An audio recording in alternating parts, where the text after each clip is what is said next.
लगाते हुए लोग हिचकते हैं। क्योंकि उसे पता कि यार भाई इससे डॉक्टर भी होंगे जब भी छुट्टी लेगी, इसे बीमारियां भी रहेंगी जब भी छुट्टी लेंगी।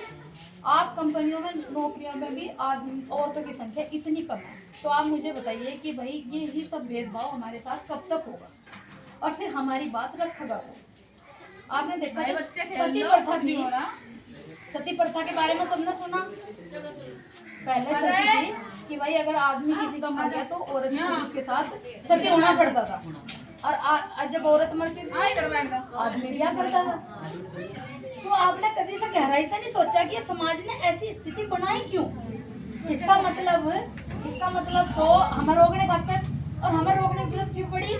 इसका मतलब तो हमारे में पढ़ने की शक्ति ज्यादा है ना भाई। बांध के हम किसे रखेंगे जिसे पता है भाग जाएगा? क्यों? क्योंकि हमारे में गुण ही नहीं से रखने।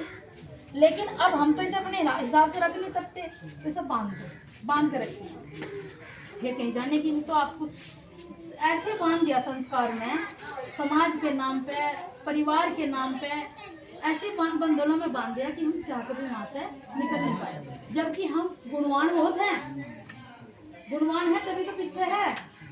अगर हमें अच्छे बुरे का जिस दिन हमें ज्ञान होगा भाई, हम क्यों रहेंगे? हाँ, अगर हमें ही पता भाई ये हमारे साथ गलत हो रहा, तो भाई हम क्यों रहेंगे? लेकिन बंधनों के नाम पर तो रहेंगे ना, कभी परिवार के, कभी बच्चे। आदमी ये कहता है कि देख ले चले जा भाई, तो जाकर भी है पीछे, हमें चिंता ज्यादा हो। मैं आपको ये नहीं कह रही कि मैं आपको भड़का रही आप ऐसा करो, मैं सिर्फ आपको समझा रही कि जैसा ये ताना बाना समाज का चल रहा, इसमें हमारा विकास कम हो रहा है। और हमें समाज से, देश से, परिवार से कोई आपत्ति नहीं, बस हम ये चाहते हैं कि अब समय आ गया अपना एक संगठन बनाने का, अपना एक गुट बनाने का। अगर मुझे कोई समस्या आ गई तो सिर्फ मेरी फोन महिला विंग पे जाना चाहिए। देखो जी मेरे साथ ये समस्या आई, मुझे खड़े, आप खड़े, अगर आप मेरे साथ भी जुड़ोगे ना तो 100 महिलाएं ऑटोमेटिक आपके साथ जुड़ जाएंगी। आपको उनका चेहरा देखने की जरूरत नहीं है। क्या होगा? महिला विंग की महिला है। अगर मैं किसी को फोन करूंगी भाई हमारी सरसोरड़ी में पदाधिकारी है परवेश, उसके साथ ऐसी समस्या होगी, तो जो सबसे पहला है वो उसके घर पहुंचेगा, पूरी गाड़ी पहुंच जाएगी, 100 की 100 महिलाएं आ जाएंगी। क्यों? क्योंकि उन्हें पता वह भी उस विंग की सदस्य है, वह भी उस संगठन से जुड़ी हुई है, तो हमें घर घर जाने की जरूरत नहीं। 100 महिलाएं, संगठन का क्या मतलब है? संगठित होकर रहना। आप जब जुड़ जाते हो तो पूरा संगठन आपके साथ जुड़ जाता है, हम उस समस्याओं से बाहर निकलना। अब आप देखिए, आप कोई पार्टी को वोट दोगे, आप दे दोगी, कल वो आपको पछाड़ने। अगर आपका कोई अपना संगठन होगा, आप बात करोगे, अपने गुट में बात करोगे, भाई चुनाव आ रहा किसे देंगे, चलो जी देखेंगे, पहले हम चुनेंगे भाई कौन सा प्रत्याशी बढ़िया है, फिर उसके घर जाकर बैठे 100 महिलाएं, भाई हम बैठे चेहरा पहचान विंग की महिला है, हम देंगे वोट और दिलवाओगे भी, लेकिन काम भी करना पड़ेगा।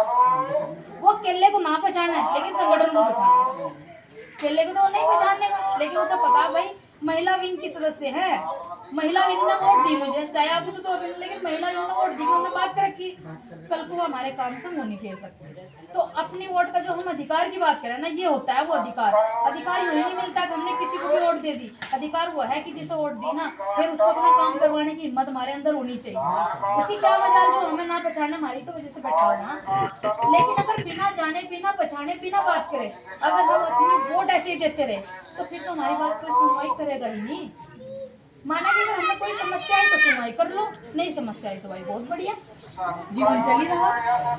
अगर समस्या है तो हमें पता होना चाहिए ना हमारे पीछे कौन खड़ा, भाई बहुत मजबूत है। तो इस महिला विंग का, इस संगठन का सिर्फ एक ही देश है कि इस देश में, इस समाज में, इस दुनिया में आज तक हजारों साल पहले अगर किसी ने इतिहास पढ़ा होगा, आप जाइए, आज तक हजारों साल से भी ऐसा नहीं हुआ जब महिलाओं ने अपना गुट, अपना संगठन बना के किसी बात को रखा हो, हजारों साल हो।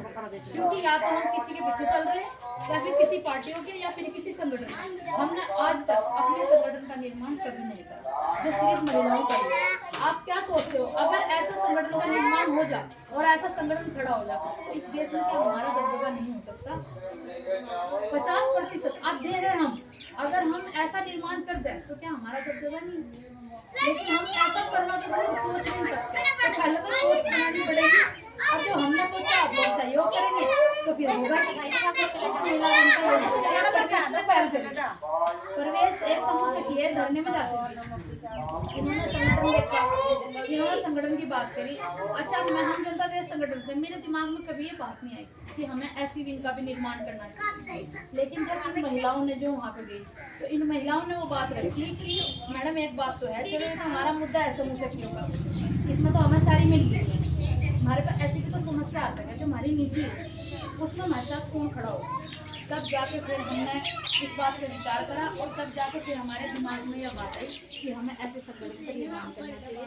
उसमें परिवेश में कहा मुझे भी, और हम इन्हें आए, आज इन्हें पदाधिकारी बनाने आए हम अपने संगठन के। एक महिला कल धरने में ही आ रही थी, वो बता रही थी कि भाई 4 लड़कियाँ हैं, उसने एक लड़की की शादी करी, समूह से पैसा उठा के, और उसको बच्चे को कोई खर्चा नहीं देता, वो बाहर रहता है। अभी बताओ, ये तो समस्या समूह की नहीं है ना, ये समस्या किसकी है? महिला की।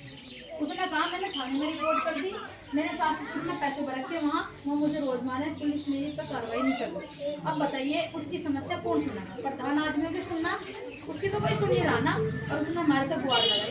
तब जाकर हमने उन्हें यह बात कही, भाई आप जाओ रेवन से हैं, हमारी महिला भी गावेगी और थाने में जाके बात करेगी। आप अगर आपका केस बढ़िया है, सच्चा है, तो फिर इसको कार्रवाई होगी। तो तब जाके हमारे दिमाग में यह बात आई। तो आज परिवेश को हम यहाँ पे आपके गांव में पदाधिकारी बनाने आए हैं, और मैं आपसे ये निवेदन करती हूँ कि आप परिवेश के साथ जुड़कर रहें, या आप इन्हें जोड़ो या आप इन्हें जोड़ो, एक ही बात है। अगर परिवेश यहाँ से किसी को फ़ोन करती है, भाई हमारे गांव की महिला के साथ या मेरी परिवार की महिला के साथ या ऐसा होगा, तो हम परिवेश के एक फ़ोन कॉल पर आएंगे। ये आज से परिवेश की ताकत है इस गाँव में बैठे हुए, यानी कि पूरा संगठन इसके साथ है और ये आपके साथ है, फिर हम भी आपके साथ हैं। फिर हम कहाँ से जाएंगे? तो एक दूसरे से जुड़ के ही तो बनता है संगठन।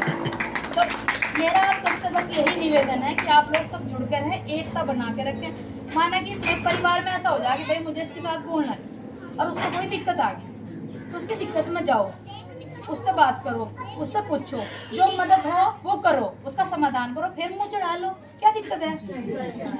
नहीं अच्छा भाई ऐसा ही हो रहा। मान्या परिवेश है संगठन की पदाधिकारी, अब क्या कह रही है कि आप किसी के साथ समस्या हो रही है, इसकी पिछली लड़ाई उसके साथ।